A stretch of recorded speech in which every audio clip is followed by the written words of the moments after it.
Welcome to Crossroads. The United States is moving to uphold free speech all around the world, every country on earth. And this could impact foreign leaders from just about every country on earth. Because look, the State Department announced it will begin restricting the visas of any foreign national involved in censoring or even trying to censor the protected expression of anybody within the United States.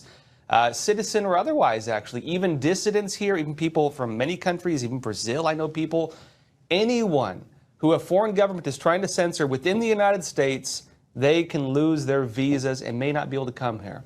State Department says this: free speech is among the most cherished rights we enjoy as Americans. This right, legally enshrined in our Constitution, has set us apart as a beacon of freedom around the world. Even as we take action to reject censorship at home, we see troubling instances of foreign governments and foreign officials picking up the slack. In some instances, foreign officials have taken flagrant censorship actions against U.S. tech companies and U.S. citizens and residents when they have no authority to do so. And Rubio said, quote, "Today I'm announcing a new visa restriction policy that will apply to foreign nationals who are responsible for censorship of protected expression in the United States. It is unacceptable for foreign officials to issue or threaten arrest warrants on U.S. citizens or U.S. residents for social media posts on American platforms while physically present on U.S. soil." A few cases on this. The UK was even threatening to extradite Americans for posting things about some of the Muslim murders they had there, killing Christians and so on. One case in particular, an individual who was a second-generation immigrant murdered a large number of little girls at a dance academy, stabbing them dozens of times. Horrible, horrible crime. Americans were posting about it. The British police were threatening to extradite Americans to face trial in the UK for that. But of course, they're being accused of, inciting riots because there were large-scale protests. But back to Rubio, he says this. He said, "It is similarly unacceptable for foreign officials to demand that American tech platforms adopt global content moderation policies or engage in censorship activity that reaches beyond their authority and into the United States." A lot of countries do this. Many in Latin America, India, many Asian countries, China, of course, the Chinese Communist Party, and of course, even a lot of Western European countries try to enforce censorship laws on American platforms because they say that allowing free speech, violates their laws. When people say offensive things on the internet, they can fine them, they can target them, they can censor them, they can deplatform them, and they even extend their authority into the United States. That's no more. Rubio said, "We will not tolerate encroachments upon American sovereignty, especially when such encroachments undermine the exercise of our fundamental right to free speech." He says this visa restriction policy is pursuant to Section 212A3C of the Immigration and Nationality Act, which authorizes the Secretary of State to render inadmissible any alien whose entry into the United States would have potentially serious adverse foreign policy consequences for the United States.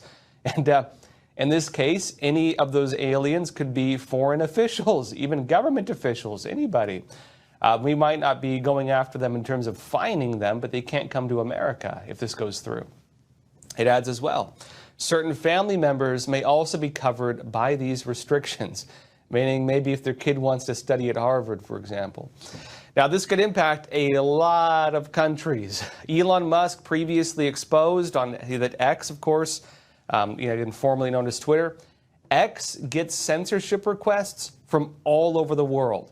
In Brazil, in fact, I know Brazilian influencers living in the United States, again, permanent residents here, who get censored on American soil by Brazilian officials. Even, for example, having their X accounts trying to block them. You might remember that Elon Musk tried stopping that. Elon Musk tried standing up against it during the Biden administration, and he found that the Brazilian courts were putting daily fines on his website, fining him every day that he did not deplatform Brazilian dissidents in the United States. That happens in a lot of countries. It's in Latin America, many parts of Latin America. It's in India. It's in many parts of Europe, many Asian countries. It's, of course, the Chinese Communist Party, probably the biggest offender of this. And this would be big also for the sons, daughters, and family members, and even the officials themselves under the Chinese Communist Party, because they could all lose their visas to the United States and maybe face additional punishments if it turns out the issue is serious enough. To be clear, this is most countries. Most countries have laws like this. And also, the new announcement is accompanied by something else, something pretty big, actually. There are related efforts going on, and these may work to even to unlock the freedom of speech in other countries, not even just for American citizens, to defend the rights of free speech of people on foreign shores and even in Europe. In fact, it's being reported the Trump administration has sent a team now, a free speech team, to the United Kingdom, and they're investigating how people like pro-life activists, people who oppose abortion, Christians praying in their minds and being punished for it, how the free speech of people in other countries is being undermined. America is bringing back a global standard of what we represent. The constitutional rights, maybe not the Second Amendment, but at the very least, the freedom of speech and freedom of belief. Telegraph said this. It said Donald Trump sent U.S. officials to meet British pro-life activists over concerns that freedom of speech has been threatened, the Telegraph can reveal. It says a 5-person team from the U.S. State Department spent days in the country and interviewed campaigners to feed back to the White House. They met with 5 activists who have been arrested for silently protesting outside abortion clinics across Britain. Silently protesting. In other words, they're standing there not saying a word. Maybe they hold a sign saying, if you'd like to talk. There's an old lady arrested like that. British police questioning them. Are you praying? And they say no. And they'll say, are you praying in your head? Are you praying in your mind? And if they say yes, well, it's off to jail with you. And notes this as well. It says Washington launched the fact-finding mission, this team of free speech officials going to the UK. It says after becoming concerned about the erosion of free speech in the UK. The visit is the latest sign of the Trump administration's willingness to intervene in domestic British affairs. And it says the diplomats from the U.S. Bureau of Democracy, Human Rights and Labor, DRL, traveled to London in March in an effort to, quote, affirm the importance of freedom of expression in the UK, and not just the UK, it says across Europe. We are liberating Europe, apparently. Now, note this. Led by Samuel Sampson, a senior advisor in the State Department, they met with officials from the Foreign Office and challenged Ofcom on the Online Safety Act. You got to keep you safe from opinions and offensive language, which it says is thought to be a point of contention in the White House. And notes further, and the delegation also quietly met with a handful of anti-abortion campaigners at an event held at a nondescript office block, the Telegraph can reveal. Now, look, that's going to be a big deal for the UK. Reports from April, they said that police in the United Kingdom were arresting more than 30 people every single day for posts they were making online. It was people being like offended by things. They said, you're offending me, you might get a visit by the police. The Times reported that thousands of people were being detained and questioned for saying things online that were said to cause, quote, annoyance, inconvenience, or anxiety. And it noted that around 12,000 people are being arrested in the United Kingdom every single year for charges like this. That's a lot of people. Now, on a related point, the Trump administration is also facing a lawsuit from NPR and kind of going the other way, and also from 3 public radio stations in Colorado.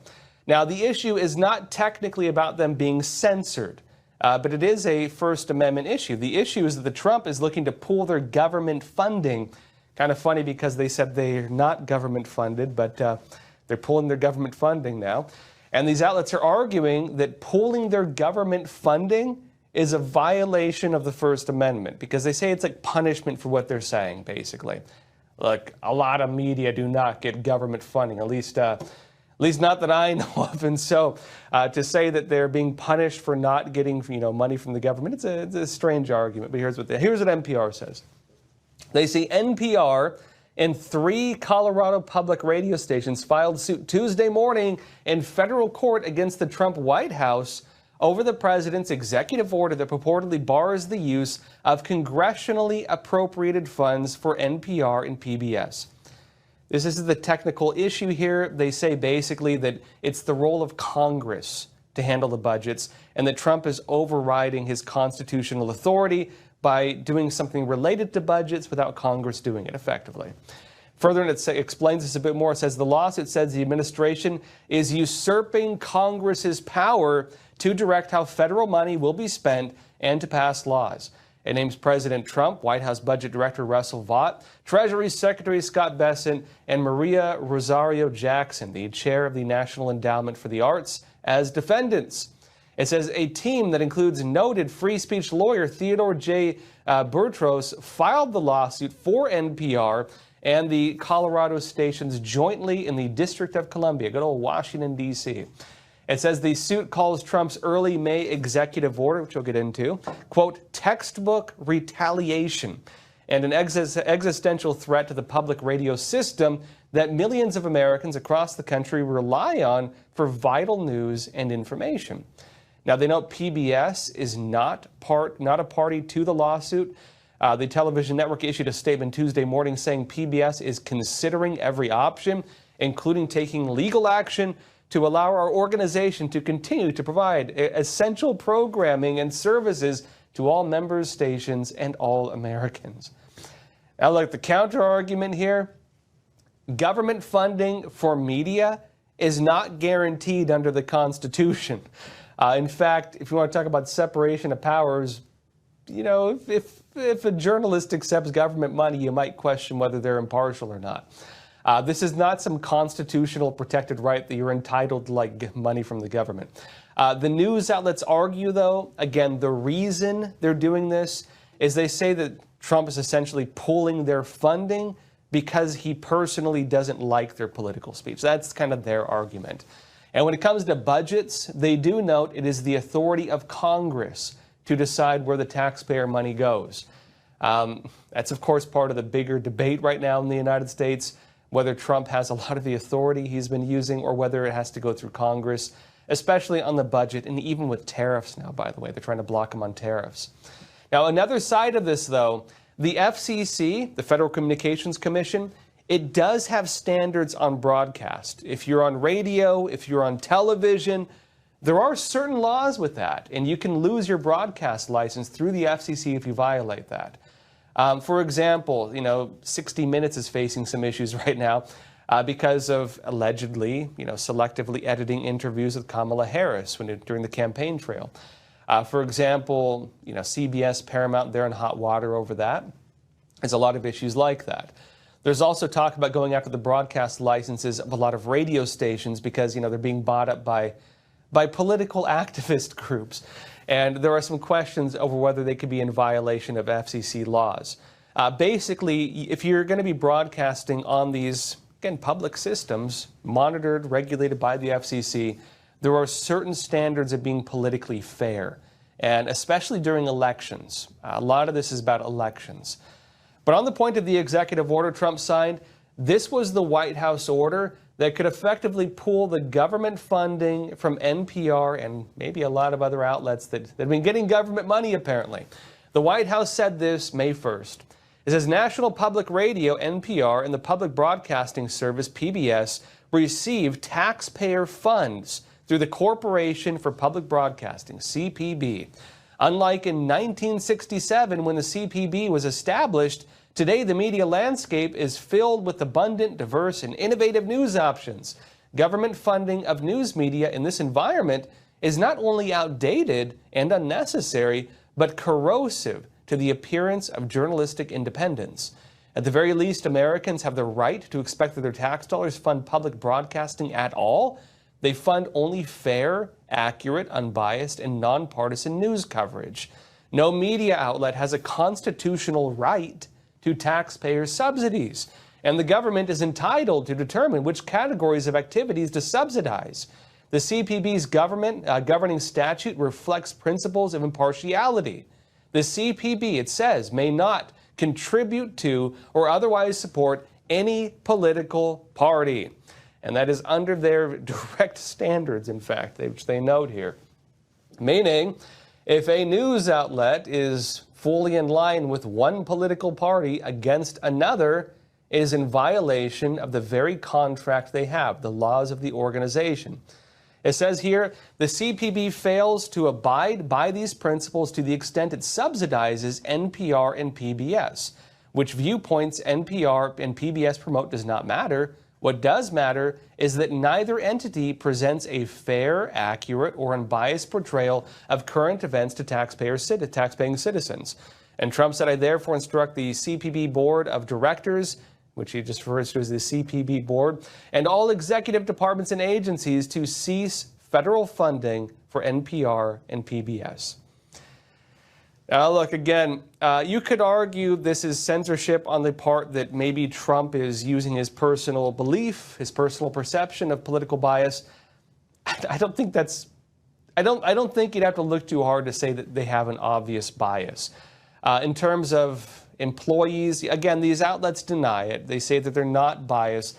But if you look at their employees, management, and so on, it's basically just on one side of the political aisle, mostly Democrats. They do not have a balance of staff between Republican and Democrat.